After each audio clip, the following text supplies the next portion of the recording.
What we are really encouraging is that you accept the reality of this vibrational reality. Do you? Do you know there's a reality and there's a vibrational reality? Do you know that the vibrational reality precedes the reality? In other words, there is always a vibrational equivalent of something before there is a manifestation of it. And in this vortex of creation, all things that you want have been gathered and are held by the resources that create worlds for you to feel your way into the vicinity of. So today we're going to be talking about getting into the vortex. On Monday, the book will finally be released. Getting into the vortex. It's been driving Jerry and Esther crazy that they can't just put it in your hand, because they have discovered that it seems to do the work. And do you know what its secret is? It plays music that is unusual in canter and asks that you find a breathing pattern that matches it. But because it's unusual in its canter, it's 1, 2, 3 strong breaths in and then 5 breaths out. Not what you think you do. Often what you do when you sleep, but not what you think you do. You think you go 3 long breaths in, 5 shorter breaths out. And it requires so much of your attention at first that you can't think about those worrisome thoughts you've been thinking about. So just focusing upon the music that is played puts you in a place of less resistance, and then in the background, we are speaking to you everything that the source within you knows about everything that matters to you. Now, this is a tool that will put you in the vortex. You don't need it. You just need to know that there is a vortex and want to get in. And you need to notice when you are in and do that more often. And once you're in the vortex, it's helpful if you notice what thought threw you out, and then avoid that thought if you can, by thinking thoughts that help you to maintain your frequency.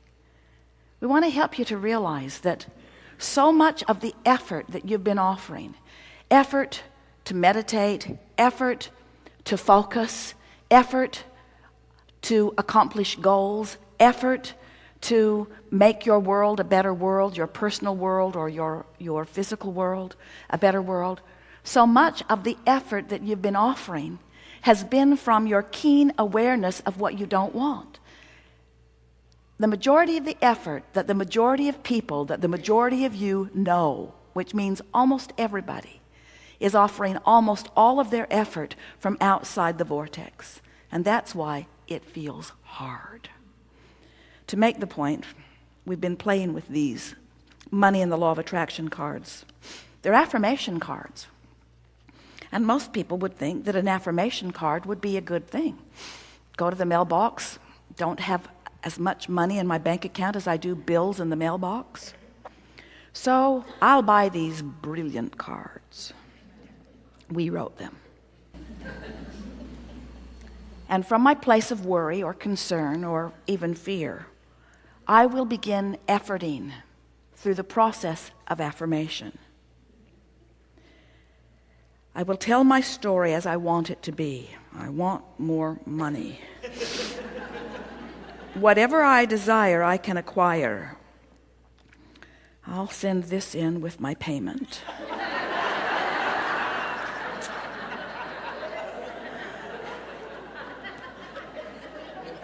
Achieving success is my natural birthright. Somebody should have told my parents. I got nothing from them, nothing. My every story is attracting its vibrational match. Yeah. I am the creator of my own life experience. This is very bad news.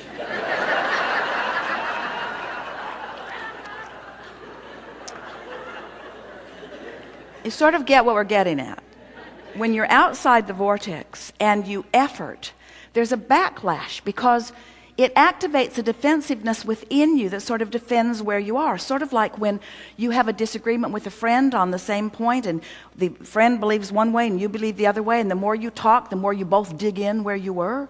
Neither one of you moves over to where the other one is. That's what happens when you are outside the vortex, when you do your affirming. It's like you are affirming the opposite of what you mean to. I'm developing the skill to direct my thought. Right. I do not need to have money to attract money. Well, that is fortunate.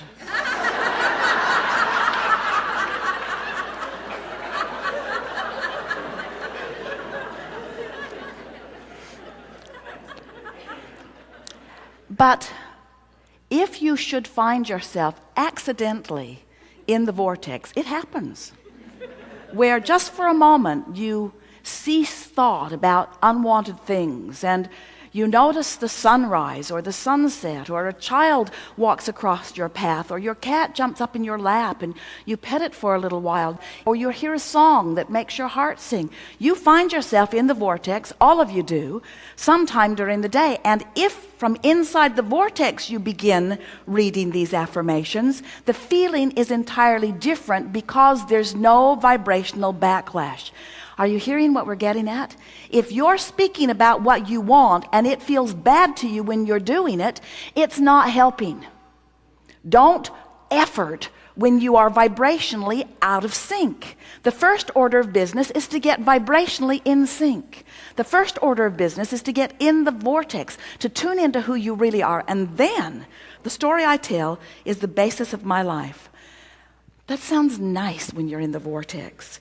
I'm the creator of my own life experience. From inside the vortex, you feel that empowerment. You're glad that you are. You're looking around. You're rendezvousing with thoughts. It feels good to you. Goosebumps are shivering up and down you. As you read what you know to be, as you find affirmation with what the source within you is affirming all day, every day, it feels wonderful to you. It's life-giving. You feel frisky. You feel exhilarated, you see.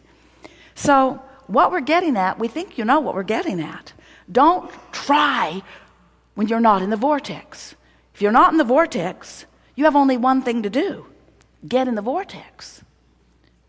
Well, how do you get in the vortex if you're not in the vortex? Well, stop doing whatever you're doing that's keeping you out of the vortex.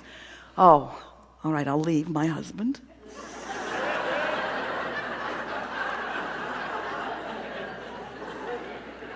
I'll quit my job. And I'll give each and every one of my children away. That isn't exactly what we meant. We mean the things that you are doing all day, every day, that are affecting your vibration the majority of the time, are the things that are going on in your mind. It's the things that you're thinking about. It's the things you're pondering. It's the beliefs you hold. A belief is just a thought you keep thinking, you know. So what you're wanting to do is change your beliefs, train your beliefs. But here's the thing, that this getting into the vortex conversation is really wanting to impart to you in a way that you've never heard it before. Don't try to change your thinking from outside the vortex. It will only backlash and make you dig in more. To change your thinking, you've got to be up to speed with who you are. So what does that mean? Meditate, quiet your mind. When you quiet your mind, you'll stop thought. When you stop thought, you'll stop resistance. When you stop resistance, your vibration will raise. When you run, when you take walks, when you get out in nature, when you interact with those who you really love, when you make long lists of things that you appreciate, when you get on rampages of appreciation. We've written several books, and every book is full of processes. We know you're sick of them. Processes, and every process is written to assist you in moving in the direction of who you are. But this is the big one. This is the big one that will make the most difference the fastest to you. This is the process that says, somehow, some way, I'm going to quiet my mind. I'm going to hypnotize myself. We don't mean that literally. I'm going to find some way of bringing myself into the vibrational vicinity of who I really am. And when I'm feeling measurably better, then I will offer my effort. Then I will set my goals. Then I will make my plans. Then I will call the airline and book my flights. Then I will go to the department store to purchase clothes. Then I will make love to the person I love. Then I will call someone on the telephone. In other words, get in the vortex and then. Get in the vortex and